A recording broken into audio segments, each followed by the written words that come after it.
Welcome to Coach Bennett's podcast, where every run has a purpose, where kindness is hardcore, where this is about running, and this is not about running, where every starting line is a finish line in disguise, where rambling still gets you where you need to be, where pineapple will never ruin your pizza, and the sodas, adult and not adult kind, are always cold, and where there is room on the starting line for everybody. I'm Coach Bennett. Thank you for letting me be a part of your day. Let's get started. Welcome to another episode of Coach Bennett's podcast. This is episode 7. Every run has a purpose, and we will indeed talk about how every run has a purpose. In fact, every run has many purposes, and you better believe this is about running and this is not about running. We also kick off the episode by talking about running in hot and humid weather and how a great run needs to end as a safe run. We've got the mailbag and we've got discussions about a little bit of so much more. So get ready, because we're getting ready to start. Welcome to episode 7 of Coach Bennett's podcast. Every run has a purpose. That's right. Episode 7 is called Every Run Has a Purpose. We're going to be diving deep into one of the foundational pillars of my entire philosophy as a runner, as a coach, as a teammate, and as a person, because as always, this is about running, and this is not about running. We've got a really kick-ass episode today. I'm excited for it. We're going to start by talking a little bit about what's been going on since the last time we spoke, which was episode 6. And really, this is going to be a message to everyone, whether you're dealing with it or not. And what I'm talking about is the heat wave that seems to be blanketing most of the earth. There are parts of North America that are literally on fire. Canada is dealing with probably their worst fire season ever. I believe it's 25 million acres, which is the size of Kentucky. The state of Kentucky is basically on fire in Canada. And much of the East Coast, I think over the next week, is going to be getting that smoke coming down from Canada. You've got temperatures over 115 degrees every single day in places like Phoenix. I know that there's a place in China that hit 126 degrees Fahrenheit. I mean, these are insane temperatures. Parts of Europe are getting crushed with their own heat wave. It is bad news. So I want to start first by just giving you a few tips on how to run in hot weather, but also start by saying sometimes the best run is no run. Okay? I've been dropping this over the last week to 10 days on some of my social media, whether it's Threads or on Instagram or on Twitter, which is its own little dumpster fire. But I've been posting maps that show the heat index, maps that show where there's extreme temperatures, and I've been writing, sometimes the best run is no run. And then following that up with the simple fact that a great run, a good run, a run worth doing, first and foremost needs to end as a safe run. So I know we're getting all serious here at the beginning of the episode. I don't really care. You need to hear this.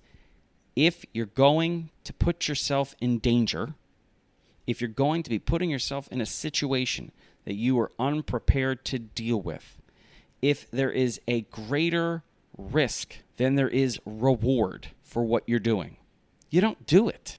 Believe me, going out for a 30-minute run when it's 115 degrees out is not hardcore. It's dumb as hell. It's stupid. It doesn't make you a great athlete. It makes you worse. You should not be exercising in those conditions. Don't tell me, well, I can run in the shade. It doesn't matter. If it's 115 degrees outside, it's 115 degrees in the shade. It's just not smart. And there are too many charlatans out there that say things like, go hard, go home, no pain, no gain. Whatever doesn't kill us only makes us stronger. Okay, no, actually, that's not true. Whatever doesn't kill us makes us stronger? No, there are so many things that don't kill us, but make us weaker, make us sicker, injure us, hurt us, make us worse. And running in extreme temperatures, running where you are putting yourself in danger almost immediately, putting yourself in a position where, again, you are not ready to handle, that's not hardcore. That's not what's going to make you a better runner. And I know you've heard some of this advice from me before. Great.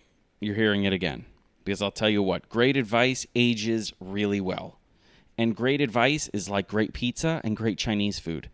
It's even better the next day. So enjoy that advice. Sometimes the best run is no run. All right.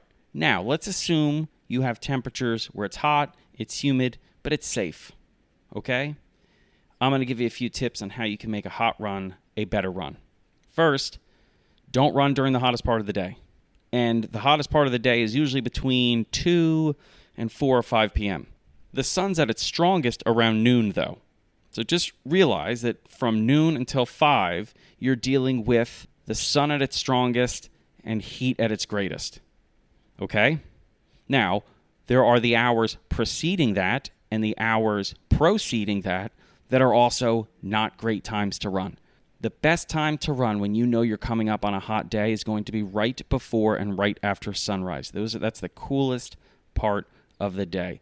It's early, I get it, but if your choice is wake up early or run in extreme dangerous conditions, I'd get out of bed. Plan ahead. Get out of bed.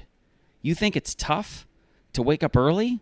I'll tell you what, you do an out and back in 115 degrees, coming back might not just be tough, it might be impossible. Okay? And passing out on some dark asphalt in the middle of Phoenix is probably not a good idea. So run in the morning. Okay? And it's funny because sometimes when I'm giving not so much tips but rules, people are like, ooh, coach, where did this come from? This has always been there. It's just sometimes I need to say it in a way that the people in the back who have convinced themselves that they're superhuman, it needs to get through to them. Most of the people, I get it, you get it, we all get it. There are some people out there who think that it does not apply to them. Now, I will also say this, it's also very selfish because you're putting yourself in a position that will demand other people to come and help you. Suddenly, emergency services needs to come and help you. They have other people they need to help that were in no control of the situation that they were in that warranted help. You are in control. You do not need to run at 3 p.m. when it's extremely hot and humid. You do not need to run during a thunder and lightning storm. You do not need to put yourself in those positions. Just know that. Own it. It's a decision made by you. It's a choice made by you. So run at the coolest part of the day. Or wait until the sun sets, and believe me, it's going to take some time. If you have a really hot day, just because the sun goes down does not mean that the temperatures drop quickly. It takes time. Also, adjust the run. If you are running in extreme temperatures, if you're running on a hot and humid day, do not assume that you can do the same things that you could normally do on a cool or moderately temperature day. You can't. Because remember, it's all about effort. If you're supposed to go for an easy run, then it's supposed to feel easy. But the numbers may change on your watch depending on the conditions you're in. If you're doing an easy run straight up a hill, sometimes this is the best way to explain it to someone who's like, I don't get it. If I'm running 4-minute Ks, then I should be able to run 4-minute Ks easy regardless of the conditions. No, you're wrong. If you go for an easy run, and the entire easy run is uphill, believe me, in order to do the 4-minute Ks that you normally do on a pancake flat boardwalk is going to take a far greater effort going up the hill. You're now doing probably something closer to a tempo run, depending on how steep the hill is, and not an easy run. So no, it's not the same thing. Just like running in moderate temperatures on a day that's not humid with a gentle breeze is going to be easier to click off those 4-minute Ks than if you're on a very hot and humid day. It's just reality. And sometimes you just have to understand the reality of the environment, the situation that you're in, and understand that the coach inside you needs to make the best decisions for the athlete that you are. Own that too. Own the decision-making and the choices you're making as an athlete, and own the decision-making process and the choices you're making as a coach. Adjust. And there's lots of things you can adjust. You can adjust the pace, the duration, and the distance. Sometimes all you need to do is adjust one of them. Sometimes you need to adjust all three in order to get the best possible run considering the situation you're in. Also, there are little things you can do, like be hydrated before the run. If you think you're going to hydrate on the run, it's already too late. You're not going to be able to hydrate on the run. You can maybe maintain a great level of hydration on the run if you're bringing water and fluids that have electrolytes in there and you're drinking consistently throughout the run, but you're not going to get hydrated on a hot day while you're running. So be hydrated before the run, which means consistently be hydrated. It's a lifestyle thing. Just be hydrated. Take care of yourself. Most people are slightly dehydrated all the time, and that has an effect on their performance all the time. It has an effect on their ability to focus and concentrate all the time. So just by becoming hydrated, and I think I mentioned this maybe last week, just by becoming hydrated, your performance is going to improve. And you're going to be able to focus better and concentrate better. That involves no extra fitness. It just involves drinking some fluids intelligently and consistently throughout the week. Okay, wear clothes that will help and not hinder you on a run when it's hot, which means light colored, which means sweat wicking. So that really heavy cotton thick t-shirt that you got from that road race 11 years ago, that's maroon, don't wear it. Okay? You're basically taunting the sun when you wear that. And it makes everything harder, like the ability for you to cool off. You cool off by sweating. And on humid days, it gets harder to cool off because that sweat does not evaporate on your skin. It just sits there.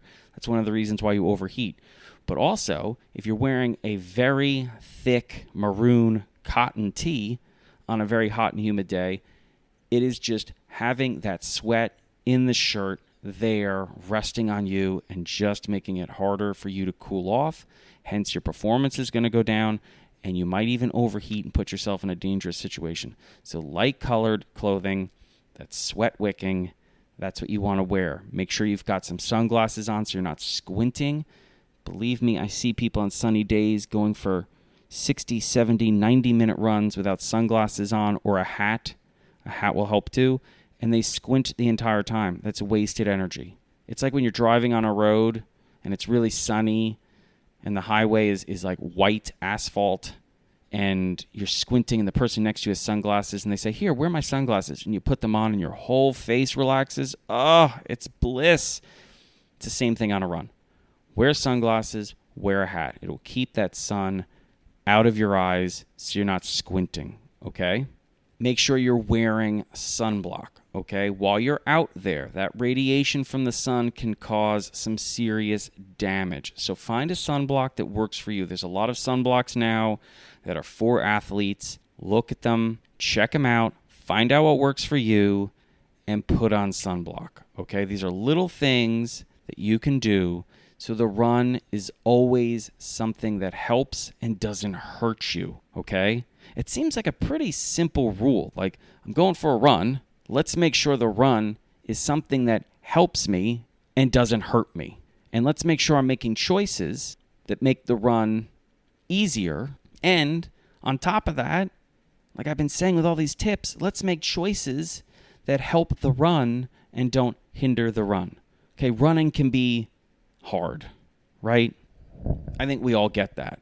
But I think what we sometimes forget is that we can make it harder than it needs to be by the choices that we make, by being dehydrated when we start a run, by running at the hottest part of the day, by running when the sun is at its strongest, by wearing dark, heavy clothing that is only going to make us hotter quicker and less likely to cool off. These are all decisions that we play a part in that make the run harder than it needs to be.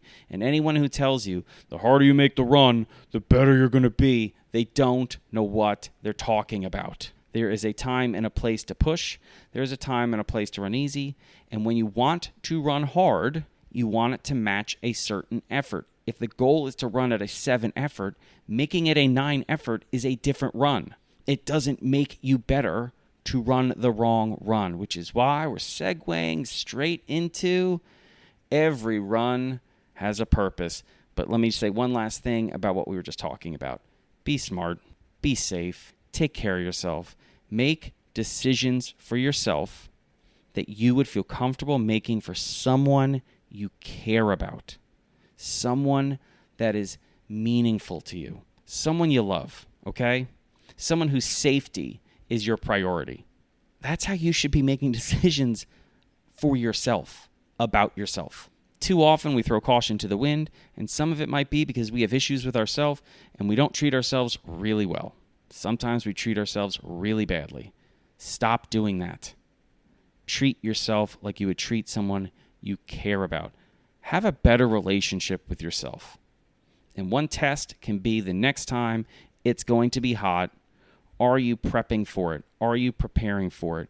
Are you ready to do the run in the conditions? And can you find better conditions to do them in? Sometimes that's a treadmill inside. Sometimes it's really early in the morning. Sometimes it's later at night. Sometimes it's no run at all. Make the best decisions for you because you care about yourself, okay? All right, let's get into this. Woo! I'm fired up. Yeah. All right, every run has a purpose. Now, if you've run with me before, if you've read some of the stuff that I write, you probably see that phrase, every run has a purpose. It's something that I've been talking about for a long time, okay? I'm not going to tell you how long, but a long time. I will tell you it's much more than a decade. I will tell you that it's more than 2 decades. It's been something I've been talking about, and it is maybe the foundation for my philosophy on running. Every run has a purpose. I get asked, well, where did it come from? Where did every run has a purpose come from? Well, I'm going to tell you where it came from. I started coaching in high school in the fall of 2007. And I remember I was the assistant coach, and I remember the head coach had to go to a dual meet. And we kept some of the team back at school, and I ran that practice. And it was really early in the year because this was, I believe, the first time I had a group of athletes to myself. And I sent them out for a run. And I sent them out for an easy run, okay? I was vague on purpose about how far. I didn't really give them a mileage, and I didn't give them a duration. I just said, okay, let's head across the street to Thompson Park. Let's get a good recovery run in. Recovery run is just another way of saying easy run. And when you get back, we'll do some drills. So off they go. And this is some of the older athletes on the team, okay? This is the varsity. The JV was out doing a dual meet. So they come back, and I ask, well, how far did you guys go? I think somebody said 7 miles. Okay, 7 miles. Someone said 6.5. I said, well, is it 6.5 or 7? And they said, I don't know. And I said, well, it's a big difference because if you went 7 and you went 6.5 and you ran with each other the entire time, then you shouldn't be here yet. You're a half a mile behind. Or somehow you skipped a half mile and got here like time machine style. Is it 6.5 or is it 7? And obviously, they're high school athletes. They're not going to say 6.5. They said 7. It was 7 miles. Like, okay, well, how long did it take? I think somebody said 45 minutes. So was it 46:15? They were, oh, okay. And I said, well, is it 46:15 or is it 45? So that's 75 seconds difference. Because if it's 46:15 and you did 45, you should have been here 75 seconds ago. But I saw you run in with them. So is it 45 or is it 46:15? And I think one of them said, well, it's probably 45 because I let my watch go at a couple of the crossings, when we cross the street, this, that, or the other. Okay, so it's 45 minutes. So 7 miles, 45 minutes. Okay, so we're looking somewhere around 6:30 mile pace. And they said, yeah. And I go, how did it feel? And I don't know, fine. And I said, well, did it feel fine? Did it feel good? Did it feel terrible? Did somebody feel like it was too fast? Did some people feel too slow? And they just looked at me like they had never thought of answering these questions. They don't know what they're talking about. I said, all right, never mind. Don't worry about it. Where do we run? Well, we went across Thompson. We went on, along the reservoir, and we ran through there, and then we did loops over here. I'm like, okay, what were the splits? And they're like, splits? What do you mean? Because when you go over to Thompson Park, they never took splits. I knew that because I was an athlete at this same high school. We never took splits when we went over there. So, well, what were your splits? What do you mean? I said, well, what was like the first couple miles? What was the pace for the first couple miles compared to the last couple miles? Because that'll tell me how you ran the run. Because if the first couple miles are faster than the last couple miles, I imagine you either started out too fast or you finished too slow. It's one of the others. And now I'm going to wonder what was going on in the middle. Like, what was happening, So what were the splits? None of them had taken splits, which I knew as well. I was setting them up for this, So then I asked him, I said, why do you think we went over to Thompson? Why do you think I didn't have you just run here on campus? Because on campus we have this 1.5 loop where I get to see them every 1.5. And they know where to take splits because they get certain lap times that I want them to run. So I want you to do the first loop in 9:45, then 9:30, then 9:20, then 9:15, then 9 minutes, and we're done. So they know that they have to hit those splits. It's a progression run, all of that. But that's not what we did. We went to Thompson. I sent them across the street. Why did we go to Thompson? And none of them had any idea. I said, well, what kind of run was this? And they said a recovery run. I'm like, okay, well, why do we do recovery runs? Now, listen, I'm not trying to be a jerk to these kids. What I'm trying to get them to do is understand why they went for a run today. What were the purposes of going for a run today? Because if they know the purpose of the run, there's a better chance they're going to do the run the right way. And some people think like, oh, you don't want them to run too slow. No, I also don't want them to run too fast. It's a recovery run. So if they get a little hot and bothered, or a couple of them get a little bee in their bonnet across the street and start picking it up, and they go too fast and they're coming in and they're cranking, high school kids especially will assume it's a better run if it's a faster run, and that is not always the case. Just like sometimes they'll think if it's a slower run, it's a worse run. That's not always the case. What is the purpose of the run? And I told them, the purpose of the run today was for you to get over there and get away from taking all of these splits. So I'm not upset that you didn't take a ton of splits. I would have liked for you to check in every once in a while and see how things are going, because I would have liked for you to check in every once in a while and see how everyone feels. I wanted you to go over to Thompson also because I knew that some of the course over there is a little treacherous. There's a lot of roots on the ground, which means you're not going to be able to run too fast when you're running along the reservoir, which was insurance, because I don't want you running too fast today. I also wanted you over there in one group and not 3 groups because I wanted you to be talking to each other. I wanted you to be having some fun conversations where you're not totally focused on we have to hit this split, we have to hit the next split, we have to do this split. I wanted you to be out of my view. So it could just be the group of you having a fun, easy run. I want you to get to know each other a little bit better. It's early in the season. It's important for you to become a better team every single run. I wanted you to recover. I wanted this to be easy.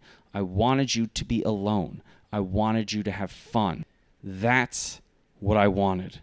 I wanted to see what you thought an easy run was in terms of distance or duration. You're telling me in your mind you think 45 minutes or 7 miles is about what we should be doing for an easy run. That's good for me to know as a coach.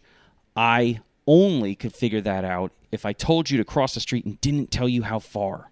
If I didn't tell you how long, you were going to decide. So now I know that's where your comfort zone is for a recovery run.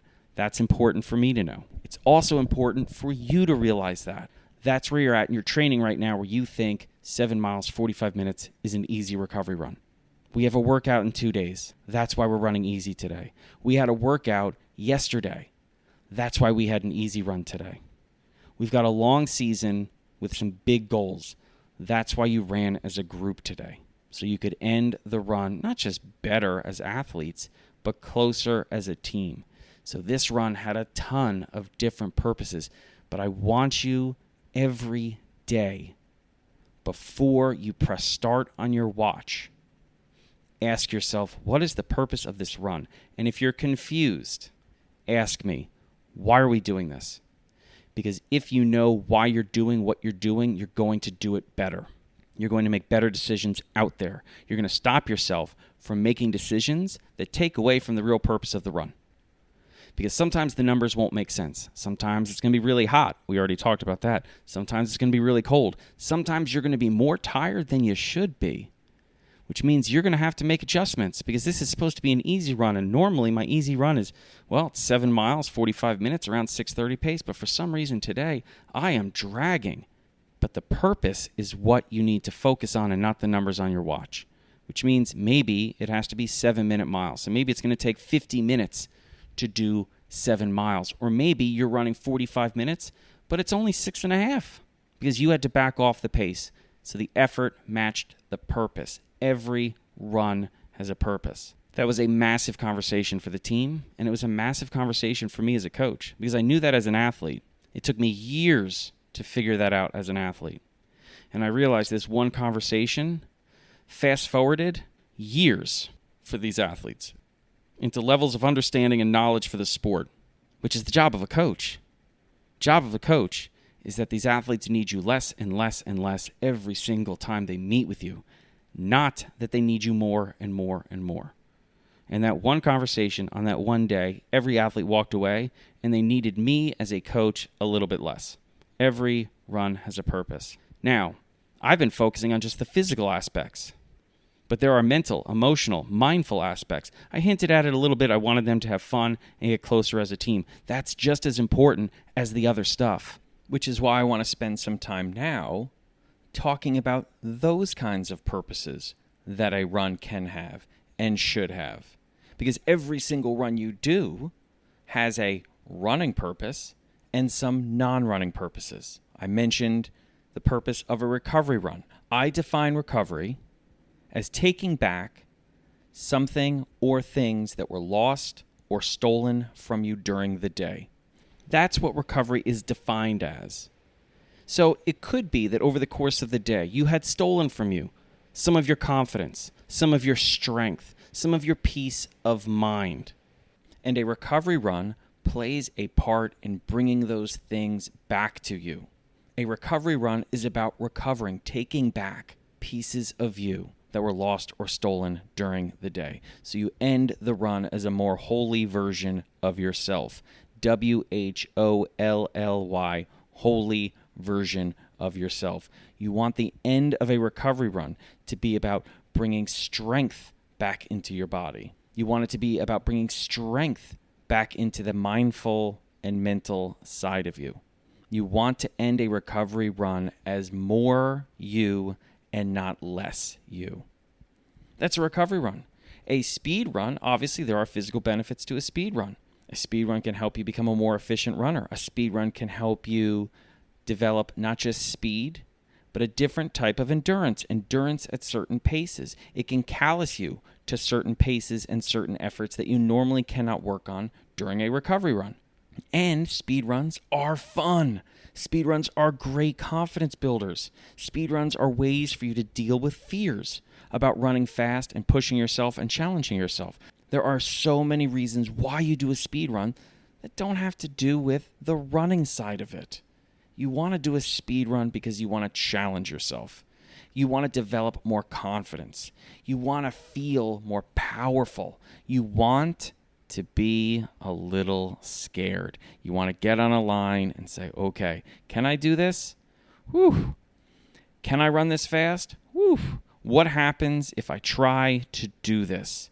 That's exciting, which is another reason why you do speed runs. You want to be excited. You want to feel alive. Why do you do long runs? You do long runs to build endurance, to callous yourself mentally and physically to long stretches, whether you're measuring it by distance or duration, time on feet, distance traveled. There are things that happen physically as you go on long runs, okay? Where you have a better ability to process oxygen, to carry oxygen. We could get into mitochondria. You know about mitochondria, right? I mean, come on. The powerhouses of the cell. Come on. Mitochondria. We're not going to talk about mitochondria right now. But long runs play a part in your mitochondria. Look it up. It's a lot of fun. Science is pretty awesome. But there are so many more reasons beyond the physical for why you do a long run. I mentioned endurance, and I spoke about the physical aspect of endurance. But if you look up the definition of endurance, one of the definitions is to remain in existence. So one of the reasons why I believe we do long runs is to remain in existence, to remind ourselves we exist, to endure. It is a great reminder that we endure, we continue, we progress, we're still moving forward. We are here, we are vital, we are alive. And that is a great reason to build endurance. A reminder that you are here and you exist. You have a purpose. That's a pretty badass reason to go for a long run. A pretty badass purpose. Don't you agree? I hope so, because it's a badass reason to go for a long run. So every run has a purpose. Many purposes, right? So yeah, there are so many purposes. And you know what else is a great purpose? You want to get a kick-ass breakfast after the long run. Getting breakfast after a long run is a fantastic idea and purpose for going on a long run. When I ran for the Nike Farm team, we would go and get breakfast after every single long run as a team at Joni's Cafe on California Avenue in Palo Alto, California. Oh, baby, best place ever for breakfast. It was amazing. And it was one of the things that motivated us in the morning to get out of bed and do this long run. It was one of the reasons, primary reasons, that we got together and went for long runs together. It brought us together. The long run brought us together, and Joni's brought us together. You can decide which came first, the chicken or the egg. I don't know which one. I don't know if it was Joni's or the long run. I don't know. Point is, we came together. That was one of the purposes of the long run as far as I was concerned. Coming together with my team out there on the trails and then again around a table to break bread and eat. Sometimes the purpose of the run is because you need some time alone. You need to get out of the house or get out of the dorm or get away from work and just have some time alone. Sometimes it is to come together, like I mentioned with my team for those long runs. Sometimes the purpose of the run is to just be in nature. Sometimes it's to hit the trails and see the small little woodland creatures and hear the crickets and the birds sing and the leaves. That's one of the purposes of why you go on runs, to be in nature. Sometimes it's to explore your city, your neighborhood, your town. Sometimes it's to explore the new park, the new trail. There are so many purposes for every run, and sometimes the purpose can change on the run. I've gone off on runs that are supposed to be super easy, and suddenly I'm in the middle of the woods, and I just say, you know what? I got nothing going on the next couple of days, and I feel good. I'm just going to crank, and I throw down until I can't anymore. Why? Because I felt like it. Suddenly the purpose changed from going for an easy run to saying, I want to breathe fire. I want battery acid to course through my veins. I want to push myself. Okay, flip the switch, rock and roll, let's go. Sometimes it's the opposite. I head out on a run thinking I'm going to run hard, and I realize, not today. I need to back off for whatever reason, and it becomes an easy run. The purpose changes. That's okay. The point is, have purposes to every run.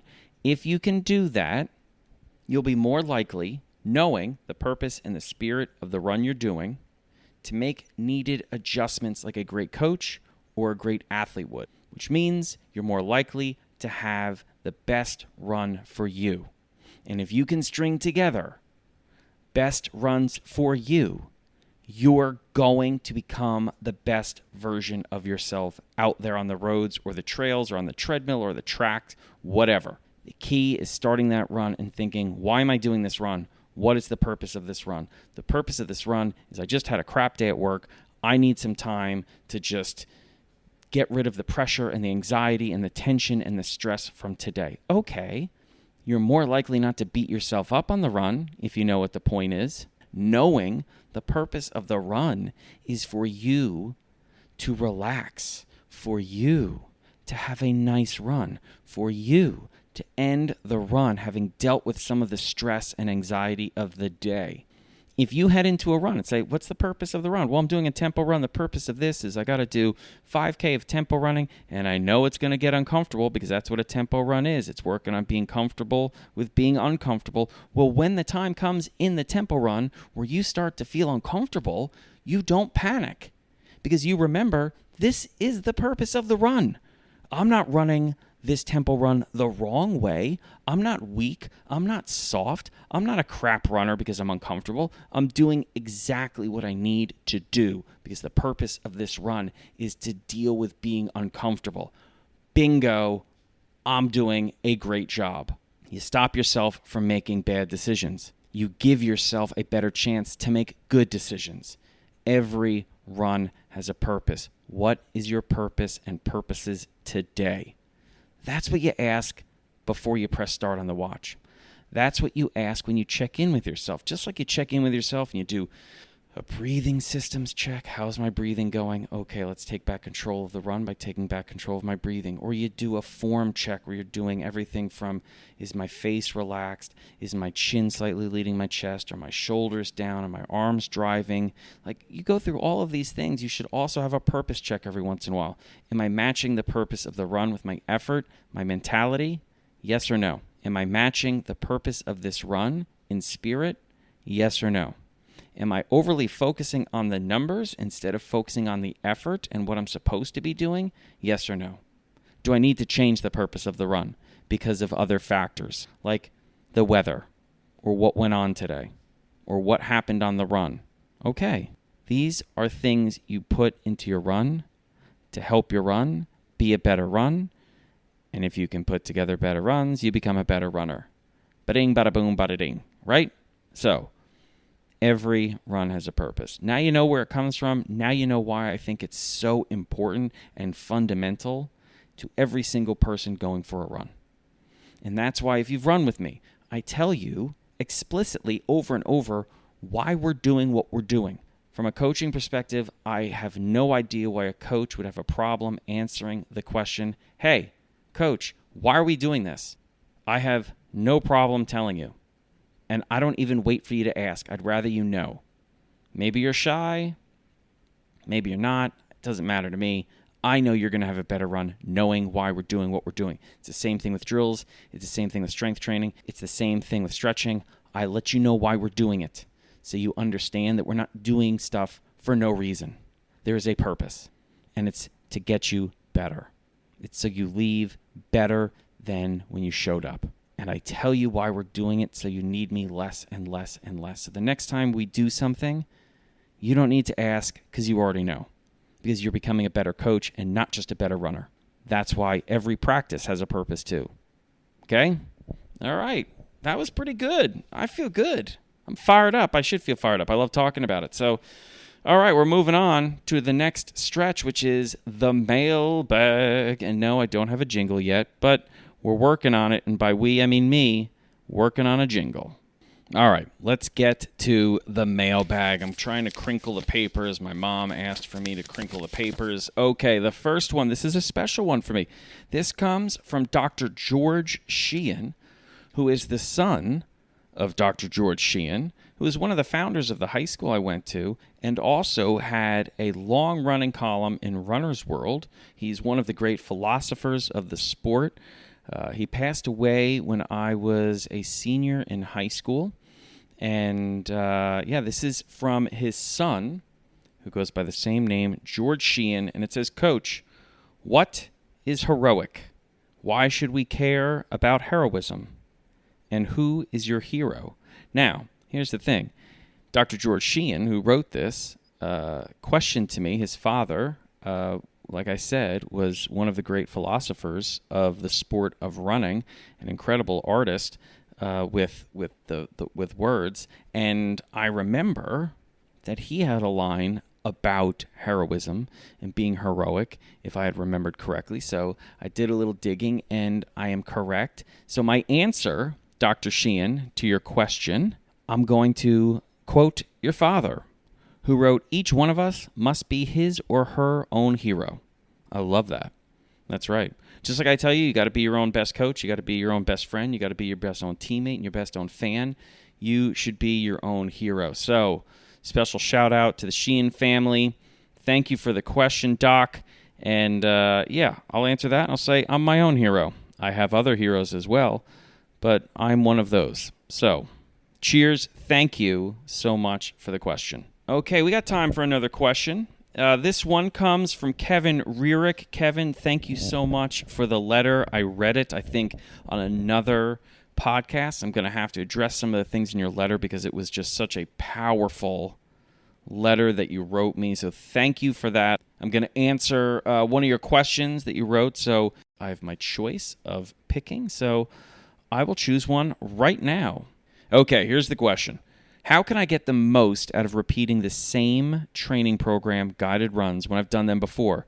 All the wordplay and surprises aren't as surprising the second or third time around. Great question.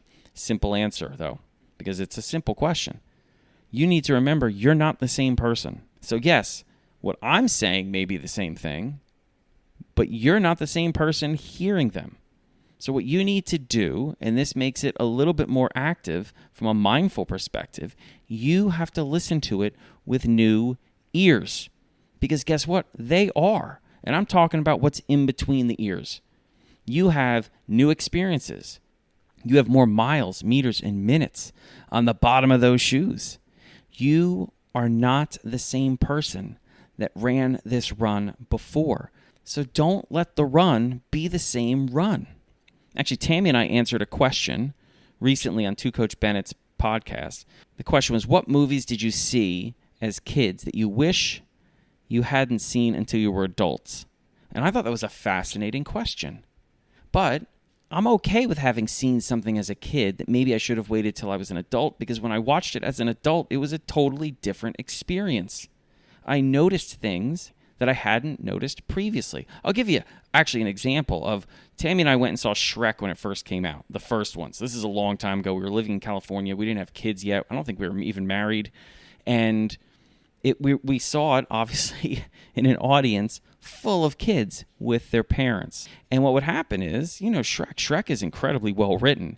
And it's fun, and it's a cartoon animation, but a lot of it is really adult wordplay and themes. And there were these parts where everyone would laugh in the theater.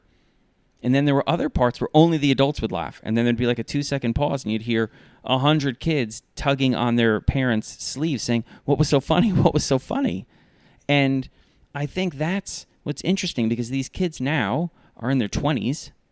When they watch Shrek now, they're laughing at the jokes that their parents were laughing at, because they've now experienced the world in a way where they understand what's going on.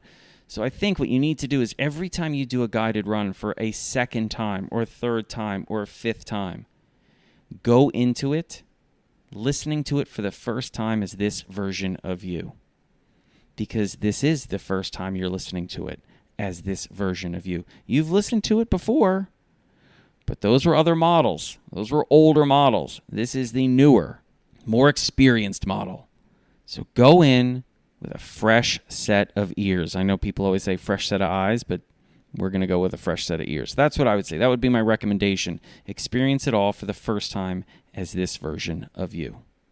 Okay, let's talk a little bit about what's next, because we are coming down the final straightaway of this episode, episode 7, Every Run Has a Purpose, of Coach Bennett's podcast. So what's coming up?